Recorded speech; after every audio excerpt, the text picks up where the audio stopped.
તો રામ રામ ને સીતારામ, માતાજી અવને હારવાના કરે. મિત્રો હવે આપણે છે ને આ વૃક્ષને કાપ્યું નહોતું ને એ પહેલાનો એક વિડીયો આપણે આમાં બનાવેલો છે. એટલે મિત્રો જો હવે તમે એ વિડીયો જોઈ લેજો, એમાં કાપ્યા વગરનું છે. અને આ વિડીયો પછી છે ને આપણે તમે જોઈ લેજો. કેમ કે જો આપણે કાપેલું નહોતું તો એ વૃક્ષ સારું લાગતું હતું કે હવે આ જે કટિંગ થઈ ગયું એટલે કેવું સરસ મજાનું સીધું થઈ ગયું.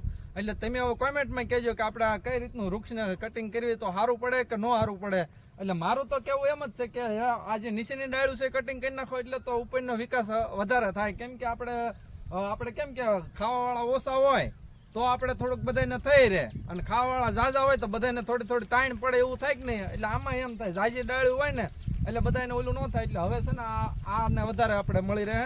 એટલે મિત્રો હવે કોમેન્ટમાં તમે જણાવજો કે આપણે જે પહેલાં જે કાપ્યા વગરનું હતું એ સારું છે કે આ કટિંગ કર્યું એ સારું છે. બાકી અમારા છે મિત્રો આવી જ સેવા કરવાની છે. તો અમારા પેજને છે ને તમે ફોલો કરી દેજો, લાઈક કરી દેજો અને શેર કરી દેજો. બાકી ડાયરાને રામ રામ ને સીતારામ, જય માતાજી.